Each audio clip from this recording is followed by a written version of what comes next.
Welcome to news అడ్డా. హైదరాబాద్ లో cheap బజార్లు. ఇక్కడ వెళితే డబ్బు ఎంతో ఆదా. ఆధునిక కాలంలో సులభమైన ఆన్లైన్ షాపింగ్ ఉన్నప్పటికీ ఆదివారం రోజు అంగడికి వెళ్లే నమ్మకం కొనసాగుతోంది. ఒకప్పుడు గ్రామాలకు మాత్రమే ఈ వార సంతలు పరిమితమయ్యేవి. ఇప్పుడు నగరాలకు విస్తరించాయి. ఆన్లైన్ షాపింగ్ ఉన్నా చాలా మంది ఇప్పటికీ సెలవు రోజు వార సంతకు వెళ్తున్నారు. మహిళలు గ్రూపుగా వెళ్లి తక్కువకు దొరికే వస్తువులు కొని తెచ్చుకుంటున్నారు. పురుషులు యువతలోనూ క్రేజ్ తగ్గడం లేదు. తమకు అవసరమైన వస్తువుల కోసం అంగడికి వెళ్తున్నారు. హైదరాబాద్ నగరంలో ప్రసిద్ధి పొందిన ఎర్రగడ్డ, కోటి, మొజంజాహి, చార్మినార్, అబిడ్స్, నాంపల్లి వంటి మార్కెట్లు వారానికి ఒక్కసారి సందడి పర్వంగా మారతాయి.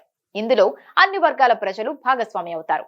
ఈ సండే మార్కెట్లలో రోజువారీ ఉపయోగ పెట్టెలు, గృహోపకరణాలు, దుస్తులు, ఆట బొమ్మలు, రేబాన్ గ్లాసులు, ఫర్నిచర్, సెకండ్ హ్యాండ్ చెప్పులు వంటివి అందిపోతాయి. ఇక్కడ ఎవరైనా అవసరమైన వస్తువు స్వేచ్ఛగా వెతుక్కోవచ్చు. అందుబాటులో వస్తువుల పరంగా ఇంటి పనులకి సంబంధించిన వస్తువులు ప్రత్యేక ఆకర్షణగా నిలుస్తున్నాయి. చార్మినార్ ప్రాంతం అయితే పాతకాలపు హైదరాబాదీ కళా నైపుణ్యాలకు, ముత్యాలకు, మట్టి గాజులకు ప్రసిద్ధిగా ఉంది. అక్కడి వింటేజ్, చారిత్రాత్మక వస్తువులకు, విదేశీ వస్తువులకు ప్రత్యేక ఆకర్షణ ఉంటుంది. 100 ఏళ్ల ప్రాచీనత కలిగిన ఎర్రగడ్డ మార్కెట్ సెకండ్ హ్యాండ్ వస్తువుల కొరకు ప్రసిద్ధి. బ్యాడ్ మరమ్మతు వస్తువులు, పాత మెకానికల్ భాగాలు దొరకడంతో ఈ మార్కెట్ ప్రత్యేకంగా నిలుస్తుంది. ఇక్కడ వ్యాపారులు వేలుగా ఉన్నాయి.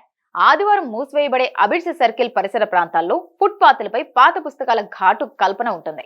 తక్కువ ధరకే స్టేషనరీ సామాగ్రి దొరుకుతుండడం కూడా ఇక్కడ ప్రత్యేకత. ఫర్నిచర్ మార్కెట్లు, స్ట్రీట్ షాపింగ్ వల్ల నాంపల్లి ప్రాంతం చుట్టూ బృహత్తర రష్మి నడుస్తుంది.